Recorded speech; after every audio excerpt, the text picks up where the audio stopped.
우리 한번 따라할까요? 하나님께 가까이함이 내게 복이다.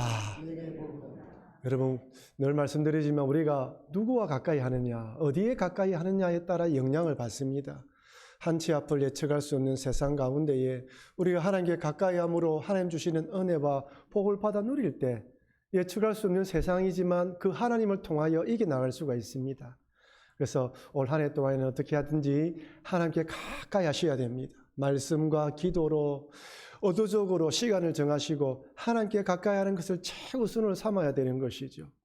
저는 지난주부터 오늘 그리고 다음 2주 이어서 2022년을 시작하면서 어떻게 살아가야 할 것인가, 이 세상을 어떤 관점으로 바라봐야 될 것인가, 그러면서 교훈을 받고 나아가려고 합니다. 오늘 본문을 바라보면 이 세상은 악한 시대라고 이야기를 합니다. 한번 따라할까요? 악한 시대를 살아가는 지혜. 세상에 대해서 좋게 긍정적으로 생각할 수 있고 부정적으로 생각할 수 있지만 어쨌든 성경은 악한 시대라고 말합니다. 여러분, 시간에 대해서는 아무리 강조해도 지나치지 않죠. 학교에서도 아이들에게, 학생들에게 시간을 아끼라, 시간은 금이다, 계획을 잘 세워라, 의미 있게, 밀도 있게, 중하게 생각하라고 가르칩니다. 하지만 어떻습니까? 나이가 어리면 어릴수록 시간을 허투루 허비하는 경우가 많습니다. 늘 짜투리 시간에 보면 손에 스마트폰이 들려있죠. 늘 페이스북, SNS, 작은 시간에도 그 짧은 시간에도 모든 관심이 우리가 보기에는 조금 허비한다라고 생각할 수 있는 것이죠. 나이가 어릴수록 시간이 무한정 주어진 것이라 생각하고 살아가는 것 같습니다. 어릴 때는 시간이 이렇게 소중하게 생각하지 않고 어릴 때는 왜 이렇게 시간이 천천히 가나, 좀 빨리 어른이 됐으면 좋겠다 손꼽아 기다리기도 합니다. 하지만 어른이 되면 어떻습니까? 시간이 손살처럼 지나갑니다. 금방 한 주 지나가고 한 달 지나가는 것이죠. 왜 이렇게 시간이 빨리 갈까 생각하기도 합니다. 시간의 속도에 관한 이런 글이 있더군요. 한번 보십시오. 10대는 기어가는 듯하고 20대는 걸어가는 듯하고 30대는 뛰어가는 듯하고 40대는 수레를 탄 듯하고 50대는 말을 탄 듯하고 60대는 나는 듯하고 70대는 바람처럼 스쳐가는 듯하고 80대는 번개처럼 지나간다. 맞는 것 같습니까? 그렇죠.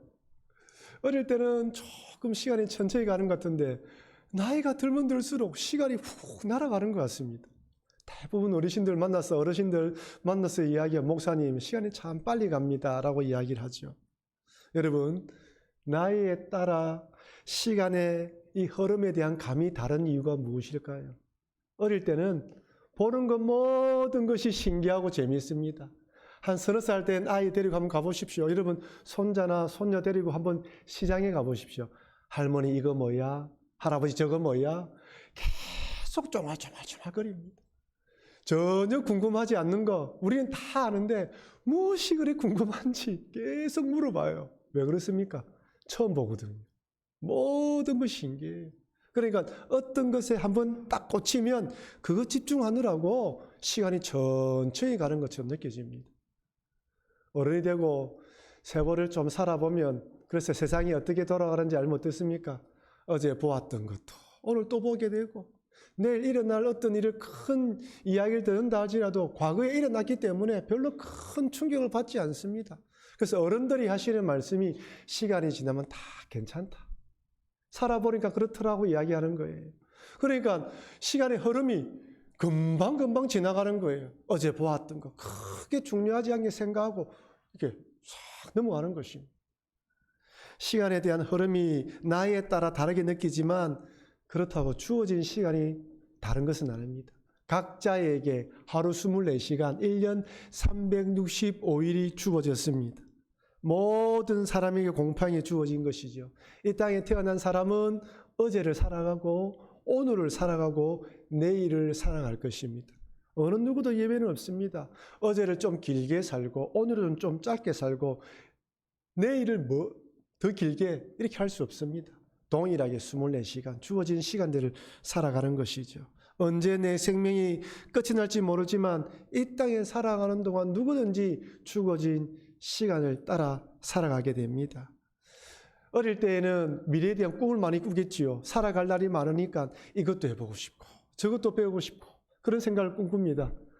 나이가 들면 과거에 대한 추억과 회상은 쌓여져 가고 하지 못한 것에 대한 후회는 많아지면서 미래에 대한 꿈은 점점 작아집니다. 왜 그렇습니까? 죄송하지만 죽을 날이 다가오기 때문이에요. 이것이 인생입니다. 그렇다면 우리들은 과거, 현재, 미래에 대해서 어떤 신앙의 자세를 가져야 할까요? 여러분, 과거에 대해서는 절대로 변하지 않죠. 그래서 한번 따라할까요? 과거는 믿음으로 재해석해야 한다. 공상과학 소설이나 드라마, 영화를 보면 타임머신을 타고 과거로 돌아가서 어릴 때의 나와 대면하는 그런 영화도 있지 않습니까? 그것은 소설에 나오는 이야기입니다. 불가능한 일입니다. 과거에 일어난 일은 돌이킬 수 없습니다. 변화시킬 수도 없습니다. 과거는 과거로 끝입니다. 과거는 엎질러진 물이며 깨어진 그릇입니다. 지금 어떻게 볼 수가 없어요. 죽을 것 같은 아픔, 다시는 기억하고 싶지 않은 추억, 인생에 빼버리고 싶은 악몽과 같은 시간이 있다 하지라도 더 이상 우리가 어떻게 볼 수가 없습니다. 하지만 신앙 안에서 얼마든지 재해석할 수 있습니다. 흘러간 시간, 과거에 일어난 일이지만 하나님께서 그 사건을 통하여 어떻게 역사하실지는 모릅니다. 그래서 제가 신년주일 예배를 드리면서 합력하여 선을 이루실 하나님, 그리고 악을 선용하실 하나님을 바라보자라고 말씀드린 이유가 여기 있습니다. 과거에 일어난 일에 대해서는 어떻게 할 수 없지만 그 하나님은 얼마든지 바꿀 수 있다는 것이죠. 그것을 믿음으로 받아들이자는 것입니다. 그렇다고 오늘이란 현실을 살아가며 우리가 결정을 해야 되는데 이 오늘이란 현실에서 결정할 때 아무렇게나 합력하여 선을 이루어주실 것이니까 아무렇게나 결정하자는 것이 아닙니다. 이것이 정말 하나님 뜻인지 하나님 원하시는 일인지 분별하고 두드려보고 더 중요하고 중요한 일이 있으면 더 기도하고 말씀 읽고 위에 경험이 많은 분들에게 물어보고 조언을 구하고 결정을 해야 되는 것이죠. 미래에 대해서는 어떻습니까? 여러분, 미래는 우리 것이 아니죠. 미래는 하나님께 달려 있습니다. 예측할 수 없고 전혀 알 수 없습니다. 여러분, 만약 여러분들의 길이, 여러분의 미래가 이런 미래다라는 걸 알면 여러분의 신앙에, 아니 여러분 삶에 도움이 될까요? 도움이 되지 않을까요? 부정적인 요소가 너무 많아요. 길이 정해졌다고 생각하면 선택을 할 때 운명론으로 받아들이지 않습니까? 하나님은 우리의 미래를 알지 못하게 만들어 놓았습니다. 오늘 현재의 하나님의 뜻에 따라 행동하고 결정하는 것이 미래의 복으로 받을 수 있도록 만들어 놓았어요. 그래서 미래는 예측할 수 없기 때문에 불안하고 두렵지만 하나님께 가까이 하는 것이 복이라는 믿음으로 매일매일 오늘이란 현실 속에서 하나님의 뜻을 선택하고 달려가는 것입니다. 그럴 때 불안한 미래, 예측할 수 없는 미래일지라도 하나님이 나와 인도하신다, 함께 하신다는 믿음으로 미래에 대한 불안을 떨쳐버리고 긍정적인 마음으로 살아갈 수 있는 것이죠. 이것이 바로 과거와 현재, 미래에 대한 그리스도인의 바른 신앙의 자세입니다. 오늘 본문을 보면 때가 악한 시대를 살아가는 그리스도인들에게 어떤 삶의 자세를 살아가야 하는지 권면해 줍니다. 우리 다 같이 에베소서 5장 15절 16절 말씀을 같이 읽어보도록 하겠습니다. 그런즉 너희가 어떻게 행할지를 자세히 주의하여 지혜 없는 자 같이 하지 말고 오직 지혜 있는 자 같이 하여 세월을 아끼라. 때가 악하니라. 아멘입니다. 여러분, 너희가 어떻게 행할지를 주의하라고 하잖아요. 지혜롭게 행하라고 이야기하는데 왜 그렇습니까? 때가 악하다고 이야기를 합니다. 여러분, 우리가 이 세상에 대해서, 미래에 대해서 긍정적으로 생각할 수 있고 또한 여러 가지 생각할 수 있지만 성경은 때가 악하다고 분명히 이야기합니다. 여기 때가 악하다는 것은 이 세상 자체가 악이 가득하다, 선한 것은 아무것도 없다, 하나님은 전혀 역사하지 않는다라고 말씀하는 것이 아닙니다. 하나님께서 주관하시고 다스리지만 사단 마귀도 유혹하며 사람을 미혹하는 세상이라는 거예요. 얼마든지 사람을 유혹해서 악하게 만들 수 있는 세상이라는 것입니다. 여러분, 우리가 주일뿐만 아니라 평일 새벽에 새벽기도 시간에 창세기를 묵상하고 있습니다. 여러분, 창세기 1장에 보시면 하나님이 세상을 창조하셨을 때 맨 마지막에 뭐라고 되어 있습니까? 보시기에 좋았더라고 되어 있어요. 하나님이 처음에 세상을 창조하셨을 때는 보시기에 좋았습니다. 어떤 데는 심히 좋았다고 이야기합니다. 여러분, 하나님이 우리를 창조하셨을 때는 심히 보시기에 좋았습니다. 우리가 보고 있는 모든 만물들을 처음에 하나님 창조했을 때는 심히 좋은 세상이었습니다. 하지만 아담과 하와가 하나님처럼 되려는 교만한 마음으로 선악과를 따먹으면서 죄가 들어오자 우리의 눈도 우리의 모든 것이 엉망이 되어버린 것이죠. 사단 마귀의 유혹에 넘어가서 죄가 들어옴으로 모든 것이 엉망이 되어버렸습니다. 여러분, 창세기 6장에 죄가 가득한 세상을 무엇이라 말하고 있습니까? 창세기 6장 11절 12절 그때에 온 땅이 하나님 앞에 부패하여 포악함이 땅에 가득한지라. 하나님이 보신즉 땅이 부패하였으니 이는 땅에서 모든 혈육 있는 자의 행위가 부패함이었더라. 여러분, 이 구절에 부패라는 단어가 몇 번 등장합니까? 3번이나 등장해요. 그때에 노아의 홍수가 일어나기 전에 그 시기에 부패했다는 것이죠. 우리 흔히 썩었다고 이야기하지 않습니까? 정치가 썩었다, 경제가 부패했다는 것입니다. 포악함이 가득하다, 강팍하다는, 포악하다는, 절대 용서하지 않고 마음을 풀지 않고 원한을 사무친 마음으로 살아가는 세상이라는 것이죠. 여러분, 그렇다면 이런 부패와 포악함이 노아 홍수 전에만 그렇습니까? 지금 우리가 살아가는 이 세상은 안 그렇습니까? 뉴스나 언론에 나오는 사건들 때로는 사람이 얼마나 이렇게 악할 수가 있을까? 너무 악하다라는 생각이 들 때가 있습니다. 아담과 하와가 죄를 지은 이후부터 이 세상은 사단 마귀가 유혹하여 끊임없이 죄를 짓게 만들기 때문에 악한 세상인 것입니다. 요한계시록에서는 세상을 대변하는 바벨론에서 거래되었던 것들을 이렇게 말씀합니다. 잘 들어보십시오. 요한계시록 18장 12절 13절 그 상품은 이 세상이 거래되는 것들입니다. 금, 은, 보석, 진주, 보석이죠. 사람들이 좋아하는 보석입니다. 그 다음은 세마포, 옷감, 비단, 붉은 옷감, 옷들입니다. 쉽게 말하면 명품이죠. 명품. 귀한 옷들을 말합니다. 향목, 상아그릇, 갑집나무, 구리, 철, 대리석, 이것은 각종 그릇. 무엇을 말합니까? 사치품, 귀한 것들이죠. 그 다음에 계피, 향료, 향유, 유황, 포도주, 감람류, 고운 밀가루, 밀, 먹는 음식을 말해요. 맛난 것들. 그 다음에 소와 양과 말, 술에는 거래하는데 뒤에 종들도 거래하죠. 노예도 주고 팔잖아요. 마지막이 사람의 영혼들과 사람의 영혼들이라. 사람의 영혼을 사고 파는 곳이라는 거예요. 요한계시록의 사도 요한이 환상 가운데 바벨론어 대변하는 세상, 로마로 대변하는 세상이 이런 세상이었단 말이에요. 그런데 이 세상이 그때만 그렇습니까? 오늘 동일합니다. 여러분, 명품 좋아하고 맛난 거, 값진 옷들 다 좋아하잖아요. 똑같습니다. 영혼까지 사고 파는 것입니다. 이 땅의 것을 위해 영혼까지 넣어준다는 것이죠.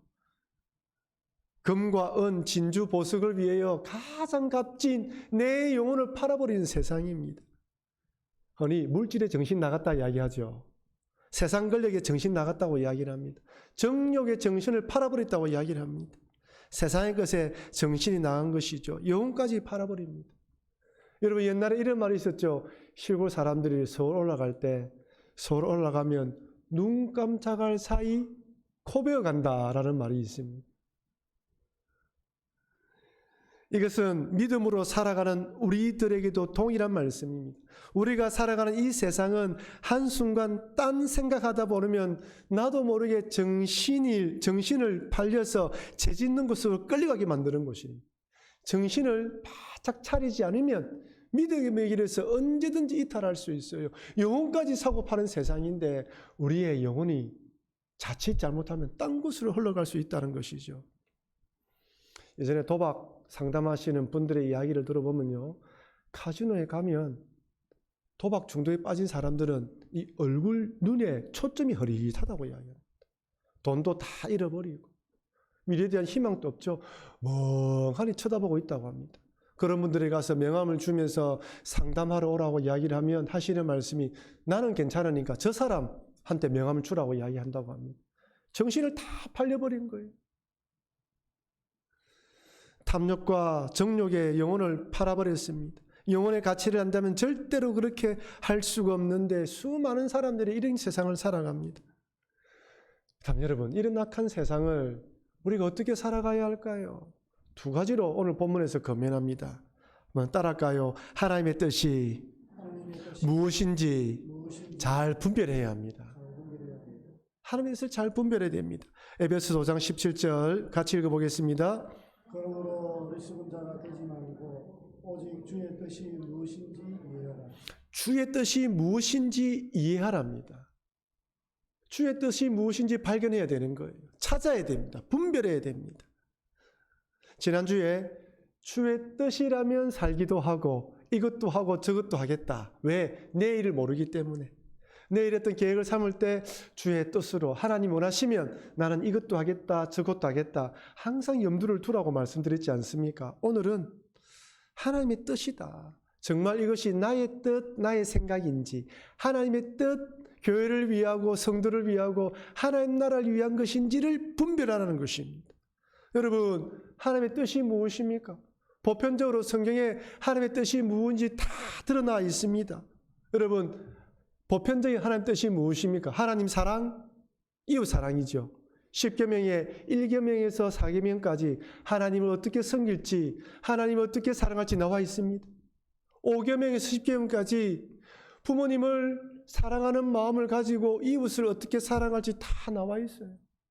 여러분, 우리가 흔히 하나님의 뜻이라면 미래의 하나님의 뜻을 찾기를 기도하는 경우가 많은데 더 중요한 것은 오늘 결정을 할 때 이것이 정말 하나님의 뜻인지 하나님을 사랑하고 이웃을 사랑하기 위한 결정인지를 생각하라는 것입니다. 이것이 더 중요하다는 것이죠. 항상 기뻐하라, 쉬지 말고 기도하라, 범사에 감사하라. 이것이 하나님의 뜻이라고 말하지 않습니까? 그러니 미래의 어떤 뜻을 발견하기보다 지금 내가 결정할 때 이것이 하나님의 뜻인가를 이해하고 분별하라는 것입니다. 그래서 로마서 12장 2절에서는 또 이렇게 말합니다. 우리 같이 한번 읽어보겠습니다. 너희는 이 세대를 본받지 말고 오직 마음을 새롭게 함으로 변화를 받아 하나님의 선하시고 기뻐하시고 온전하신 뜻이 무엇인지 분별하도록 하라. 무엇인지 분별하도록 하랬는데 여러분 1절의 앞부분을 보십시오. 이 세대를 본받지 말아야 됩니다. 이 세대는 무엇을 말합니까? 세상의 가치관, 사고관, 나의 탐욕, 욕망, 정욕. 내가 주인 되어 살아가는 이 시대의 사조를 본받지 말고 마음을 새롭게 함으로 변화를 받아야 돼요. 그럴 때 하나님의 선하시고 기뻐하시고 온전한 뜻이 무엇인지 분별할 수 있는 눈이 생깁니다. 이 순서를 잊어버리면 안 됩니다. 여러분, 우리가 하나님의 뜻을 잘 분별하지 못하는 이유는 하나님께서 뜻을 가르쳐 주지 않아서가 아니라 내가 하나님의 뜻을 볼 수 있는 눈이 없기 때문입니다. 내 마음의 욕망과 야망이 일렁거리고 또한 마음속에 있는 미움과 원함으로 혼탁하기 때문에 하나님의 뜻이 뚜렷하게 보이지 않는 거예요. 여러분, 어릴 때 개울가에 한 물을 보십시오. 물고기 잡는다고 위에서 보고 있으면 물고기가 탁 지나가고 있지만은 물고기 잡기에서 발을 딱 내딛는 순간 밑에 있는 진흙이 올라오면서 흐려지지 않습니까? 혼탁해지지 않습니까? 동일합니다. 우리의 마음이 말씀과 은혜로 성령으로 충만하면 깨끗하게 이길 수 있는데 그렇지 않고 나의 욕망과 세상의 정욕, 이생의 정욕, 안목의 이런 자랑들로 인하여서 일렁이고 출렁거릴 때마다 우리의 마음이 혼탁해서 하나님의 뜻이 보이지 않는 거예요. 하나님의 음성이 들려지지 않는 것이, 하나님께서 말씀해 주지 않는 것이 아니라 내 안에 소리가 너무 크기 때문에 하나님의 소리가 들리지 않는 것입니다. 여러분, 오늘 시간 앉아서 설교 말씀을 듣고 있지만 여러분 마음속에, 머릿속에 이 생각 저 생각 많으신 분들은 설교 말씀을 들으면 한 귀로 듣고 다 흘러버려요. 이 세대를 본받지 말라. 이 세대의 것을 내 마음에 몰아내기 위해서는 하나님의 은혜, 말씀과 기도와 성령 충만함으로 끊임없이 추구해 나갈 때 내 안에 있는 것들이 쫙 가라앉게 되면서 이렇게 하는 것이 하나님의 뜻이구나, 이렇게 살아가는 것이 하나님의 원하시는 것이구나를 분간할 수 있습니다. 에베소서 5장 10절에서 또 이렇게 말합니다. 주를 기쁘시게 할 것이 무엇인가 시험하여 보라. 여기 시험하여 보라는 헬라어가 도키마조인데, 여러분 금이 진짜인지 가짜인지 알아보기 위해서 불에 여보하지 않습니까? 그것처럼 너의 행위를 정말로 하나님이 기뻐하시게 하는 것인지를 네가 한번 보라는 거예요. 그래서 이 부분을 현대어 성경에서는 이렇게 되어 있습니다. 여러분들이 과연 어떤 생활을 해야 주님이 기뻐하실지를 생각해 보십시오.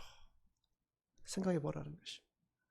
그런 2022년 한 해를 시작하시면서 하나님 나를 불쌍히 여기주셔서 은혜의 강물, 성령의 생수가 흘러넘쳐서 마음이 변화를 받아 하나님의 뜻을 잘 분별하여 하나님을 기쁘시게 드리는 삶을 살아가게 해달라고 기도하시는 여러분과 제가 되길 주의 이름으로 축원합니다. 둘째로 한번 따라갈까요? 세월을 아껴야 합니다. 우리 같이 읽어볼까요? 5장 16절입니다. 세월을 아끼라 때가 악하니라. 한 번 더 할까요? 세월을 아끼라 때가 악하니라. 때가 악하니까 세월을 아껴야 된다는 거죠. 여기 세월을 아끼란 말은 시간을 아껴 사용하라, 시간을 소중하게 사용하라는 뜻도 있지만 여기보다 그보다 더 깊은 뜻이 포함되어 있습니다. 여러분, 여기 세월이라고 번역된 헬라어는 카이로스입니다. 여러분, 헬라어에 시간이라는 헬라어 단어가 두 개 있는 거 아시죠? 카이로스와 크로노스가 있습니다. 크로노스는 24시간 365일 쭉 흘러가는 시간을 말합니다. 카이로스는 흘러가는 시간 가운데에 하나님이 역사하시는 시간. 예수님이 이 땅에 태어나실 때 때가 되매 이 땅 오셨잖아요. 그 때가 바로 카이로스입니다. 하나님이 개입하시는 시간, 역사하시는 시간은 카이로스예요. 그러니까 세월을 아끼라는 말은 무슨 말이죠? 흘러가는 시간을 아끼라는 말이 아니라 하나님이 역사할 수 있는 기회를 만들어라는 거예요. 여기 재미있는 것이 아끼라는 헬라 뜻입니다. 이 아끼라는 헬라 뜻이 무엇이냐면 그냥 아끼라 이런 의미가 아니라 대가를 주고 다시 찾아와 완전히 내 것으로 만들라는 거예요. 속량이란 뜻입니다. 여러분, 속량이 무슨 말인지 알죠? 예수님이 나의 죄를 대신하여 십자가에 달려 돌아가심으로 나의 죄를 속해 주지 않습니까? 예수님 몸값으로 우리가 산 사람이에요. 그러니까 여기 아끼라는 것은 너의 가장 귀한 것들을 주고 되찾아오라는 말이에요. 즉 여러분의 시간과 물질과 정욕을 투자해서 하나님이 역사할 수 있는 기회를 만들라는 것입니다. 여러분, 낚시 좋아하시는 분들 계시죠? 저도 뉴질랜드에 있을 때 낚시를 좀 하긴 했는데 한국에 와서 낚시를 한 번도 못 해봤는데, 갯바위 낚시라면 바위 위에 서서 미끼를 끼워서 고기를 잡지 않습니까? 이 갯바위 낚시예요. 그런데 플라이 낚시라는 것이 있습니다. 여러분, 강물에 물이 쭉 흘러갈 때 이렇게 낚시를 던져서 이렇게 하면서 송어라든지 딱 걸리면 딱 낚아채는 걸 플라이 낚시라 하거든요.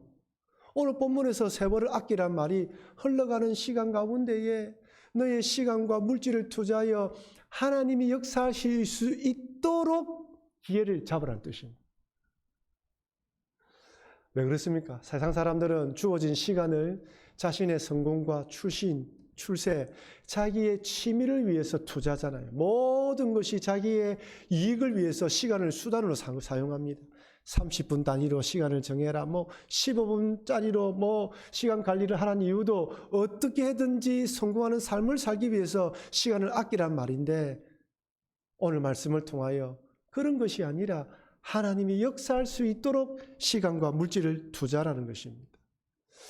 톨스토이가 이런 말을 했습니다. 인생의 목적을 자기의 행복에 있다고 생각해 보라. 그 순간 견딜 수 없으리만큼 모든 것이 무의미해질 것이다. 쉽게 이야기를 하면 자기의 성공과 출세를 위해 살아가면 허망해질 거고 허무해질 것이다 라고 말하는 것입니다. 그러나 그 반면 우리를 세상에 보내신 자, 즉 하나님께 봉사하는 것을 목적이라고 생각해 보라. 그 순간 인생은 영구한 희열을 느끼게 되리라. 나의 시간과 물질을 투자하여 하나님이 역사하시는 것을 눈으로 보게 될 때 영구한 희열을 느끼게 되는 것이 우리 인생이라는 것입니다. 사랑하는 성도 여러분, 우리가 살아가는 세상은 악한 세상입니다. 하나님 역사하지만 사단 마귀가 유혹하여 언제든지 죄를 짓게 만드는 세상이라는 것이죠. 이런 세상에 살아가기에 항상 주의 뜻이 무엇인지, 하나님 원하시는 것이 무엇인지, 하나님이 기뻐하시고 선하시고 온전한 뜻이 무엇인지 분별하며 살아가라고 말씀합니다. 아울러 세월을 아끼라. 흘러가는 시간 가운데에 하나님이 역사하실 수 있도록 여러분의 시간과 물질을 들여서 그 기회를 잡으셔서 올 한 해 동안 여러분의 삶을 통하여 하나님이 풍성하게 역사하셔서 풍성한 하나님의 은혜를 경험하시는 여러분과 제가 되길 주의 이름으로 축원합니다.